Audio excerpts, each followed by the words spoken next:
Well, we're the only sport in America that doesn't scrimmage anyone. You just play. Even the NFL have preseason. So for us, yeah, is there a sense of urgency? Yeah, you don't go against anybody except your own guys, whether it's spring or in the summer camp.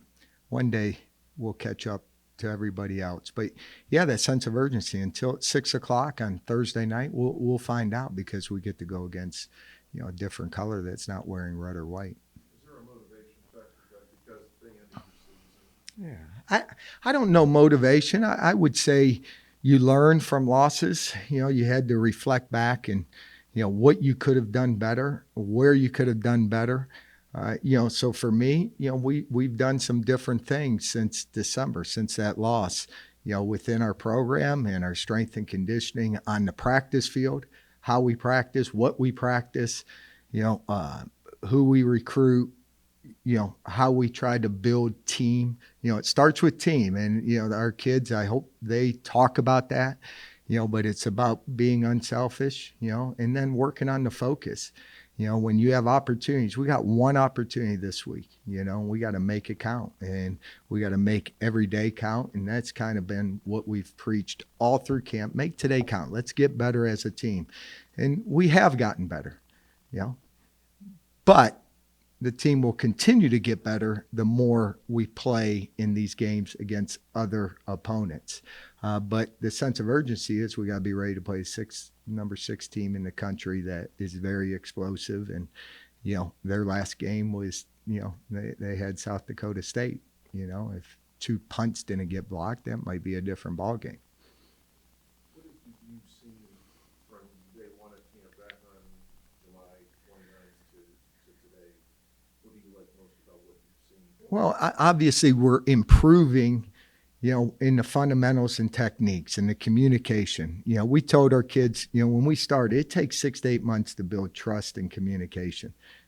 Some kids have only been here 2 months, 3 months. So you don't have that 6. How much can you expedite that communication? So I've seen our kids grow in those certain areas of communication. I think they're athletic, their work ethic. I remember when it's 90 degrees out, not one guy, we didn't cut one rep. We've been more physical at times in camp this year. And, he says BCD, plain, complain, defend. That's the one thing that hasn't jumped out with these young men, and they're battling. They're battling to get on the field, whether it's on defense, whether it's on offense. Bo Brungar might be our starting coach, but he better come to work every day. If he don't come to work, somebody's going to beat him out. So, with that mentality, every day you got to compete against the brothers in that locker room because somebody wants to take your place. And I've seen that on both sides of the ball, and I especially see it on special teams because those guys are just trying to get on the bus to the game.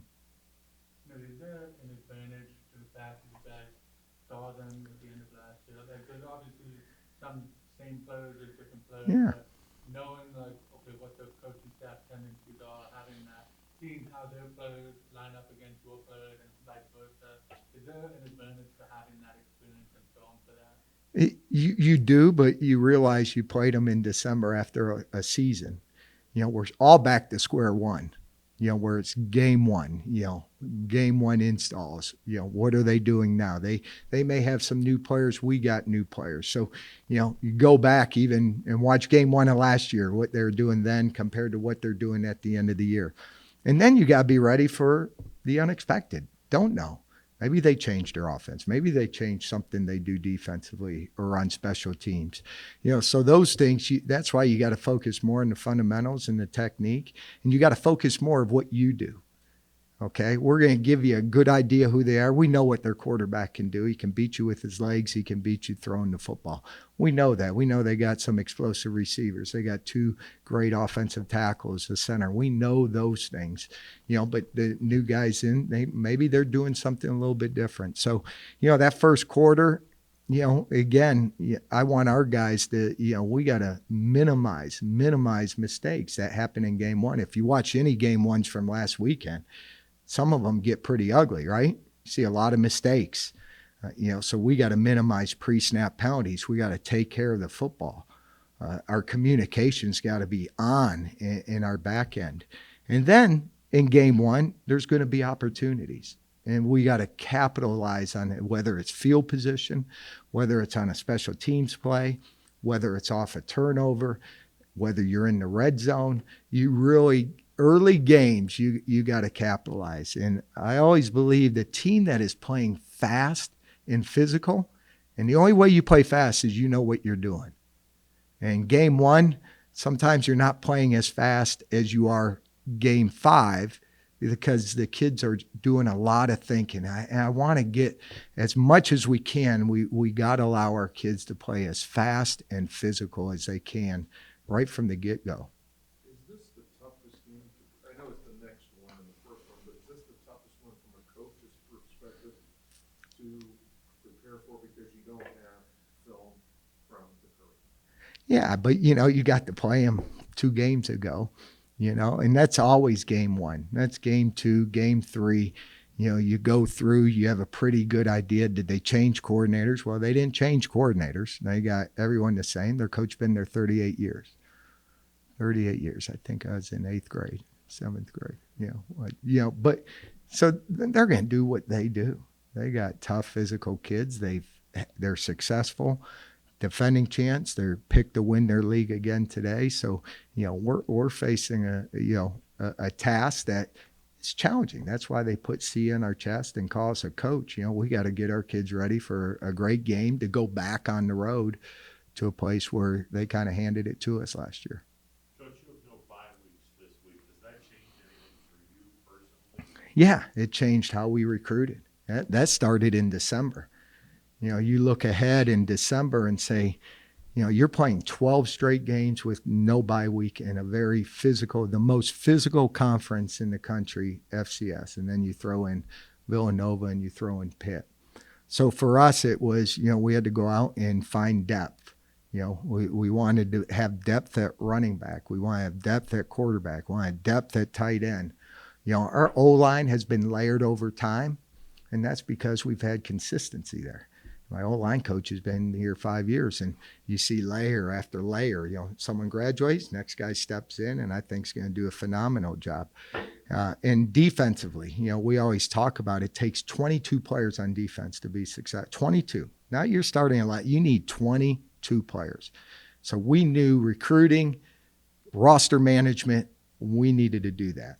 Secondly, we're intentional what we did during camp. I going through, what days, when can we be physical? When do we need to lay off? How do we get them to recover?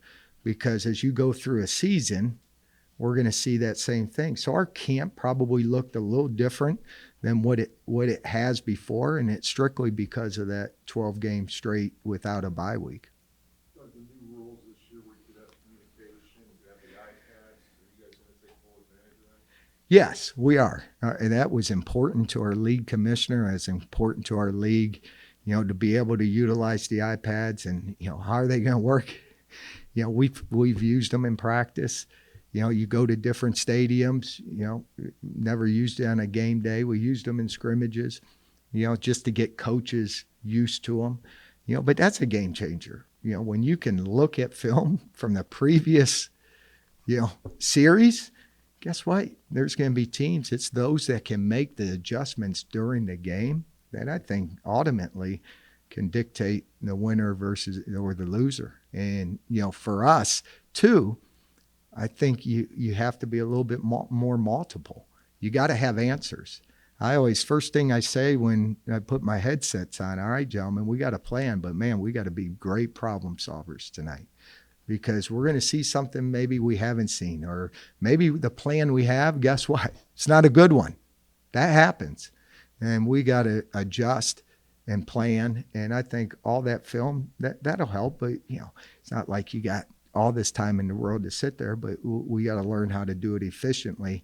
And how can that help us the next series, whether it's our offensive line, quarterback, secondary, linebackers, all those things.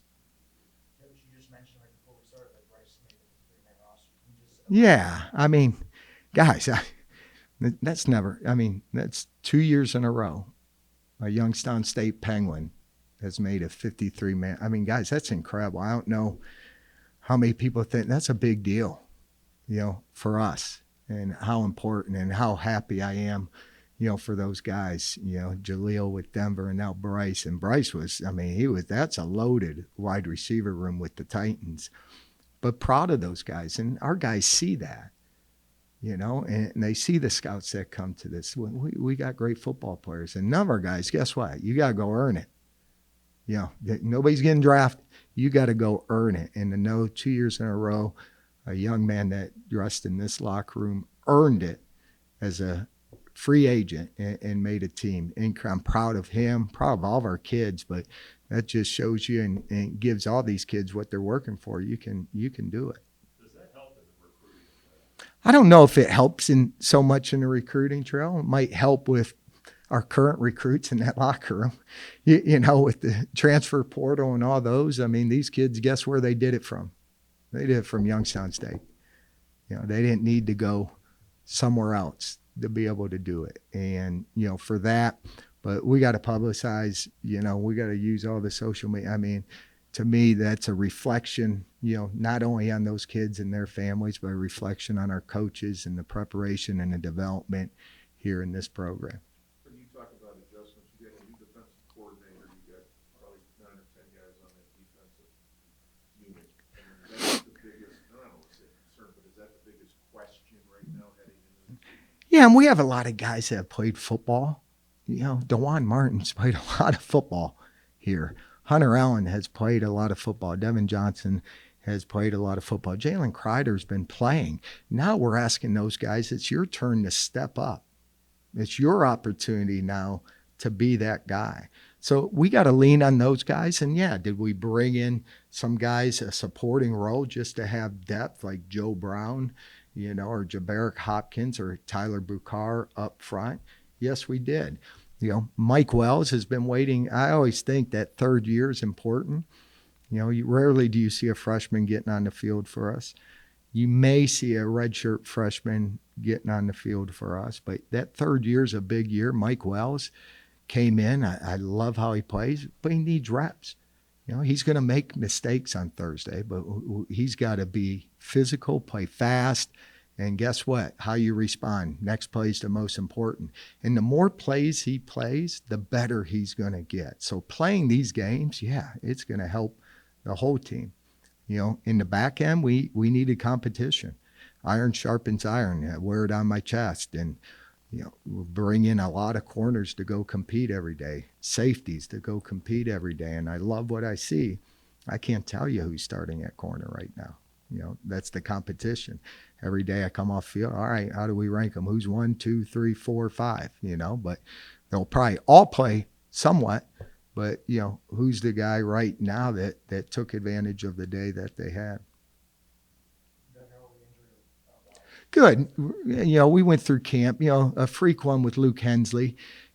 Hopefully we'll get him returned, by league play. Nothing that's season ending for him. We lost a defensive end early in camp, Ajaya, and AJ we brought in and was expecting him to play, and we're going to get him strong. And I just told him he's got an extra year with us, as he goes through his rehab. So